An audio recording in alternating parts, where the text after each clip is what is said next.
Assalamualaikum warahmatullahi wabarakatuh.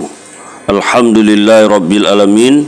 Bersyukur kita kepada Allah Subhanahu wa taala atas segala nikmat yang Allah Subhanahu wa taala telah berikan kepada kita. Tidak lupa juga kita berselawat kepada Nabi kita Muhammad sallallahu alaihi wasallam.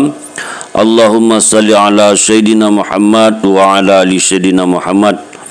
Hari ini kita jumpa lagi dengan channel kami Hidayah Islami Channel. Sebelum kita menceritakan kisah Nabi dan para sahabat, jangan lupa di subscribe, like dan komen konten ini. Kisah tentang dakwah Rasulullah sallallahu alaihi wasallam ke Taif. Setelah 9 tahun Muhammad diangkat sebagai Rasulullah, beliau masih menjalankan dakwah di kalangan kaumnya sendiri di sekitar kota Makkah untuk mengusahakan hidayah serta perbaikan kaumnya. Tetapi hanya sebagian kecil saja orang yang mau memeluk agama Islam atau bersimpati kepadanya. Selebihnya selalu berusaha dengan segala daya upaya untuk mengganggu dan menghalangi beliau dan pengikut-pengikutnya.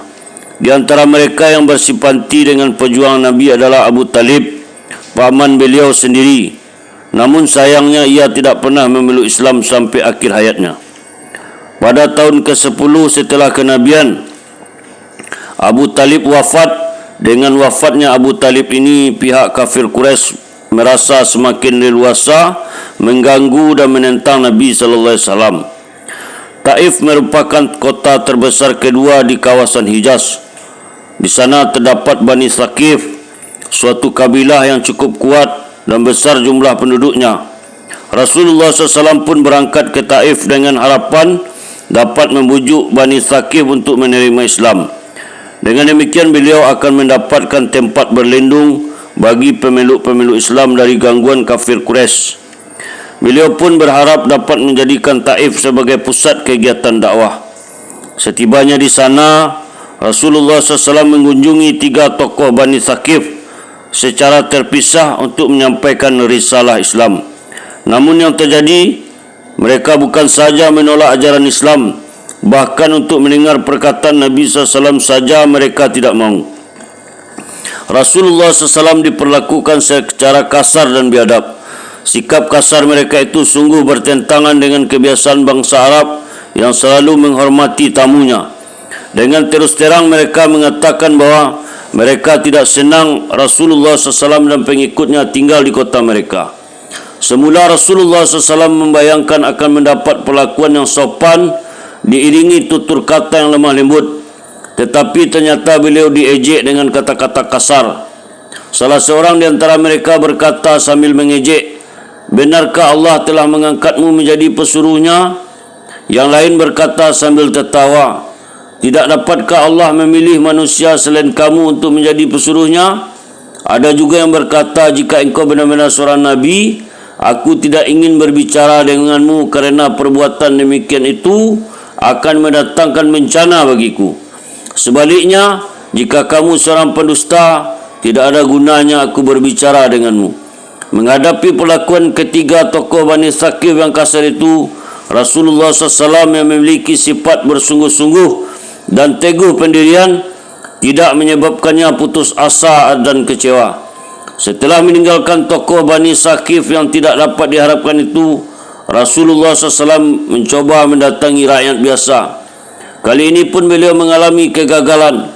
Mereka mengusir Rasulullah SAW dari Taif dengan berkata, "Keluarlah kamu dari kampung ini dan pergilah ke mana saja kamu suka."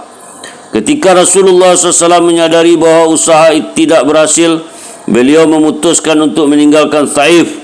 Tetapi penduduk Taif tidak membiarkan beliau keluar dengan aman. Mereka terus mengganggunya dengan melempari batu dan kata-kata penuh ejekan. Lemparan batu yang mengenai Nabi SAW demikian hebat sehingga tubuh beliau berlumuran darah. Dalam perjalanan pulang, Rasulullah SAW menjumpai satu tempat yang dirasa aman dari gangguan orang-orang jahat tersebut. Kemudian beliau berdoa, "Ya Allah, kepada engkaulah aku adukan kelemahan tenagaku dan kekurangan daya upayaku pada pandangan manusia. Wahai yang maha rahim, Engkaulah Tuhannya orang-orang yang lemah, dan Engkaulah Tuhanku. Kepada siapa Engkau menyerahkan diriku? Apakah kepada musuh yang akan menerkam aku, atau kepada keluarga yang Engkau berikan kepadanya urusanku? Tidak ada keberatan bagiku, asalkan Engkau tidak marah kepadaku. Sedangkan afiatmu lebih luas bagiku. Aku berlindung dengan cahaya wajahmu yang mulia, yang menyinari langit dan menerangi segala yang gelap, dan atasnya lah teratur segala urusan dunia dan akhirat. Dari turunnya murkamu kepadaku,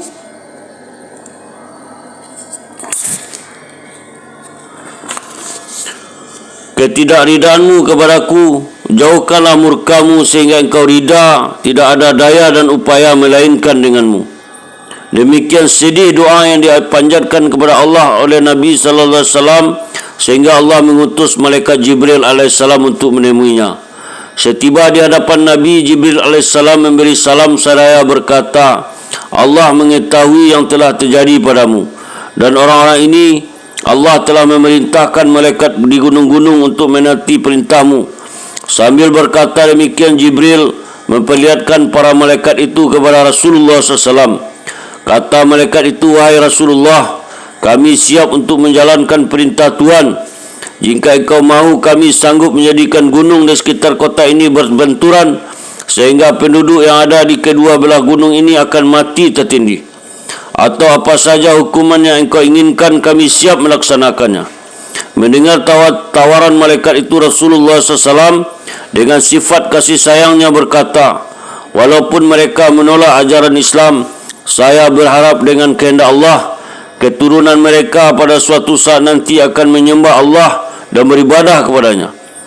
Hikmah, perhatikanlah teladan mulia yang dicontohkan oleh Nabi SAW.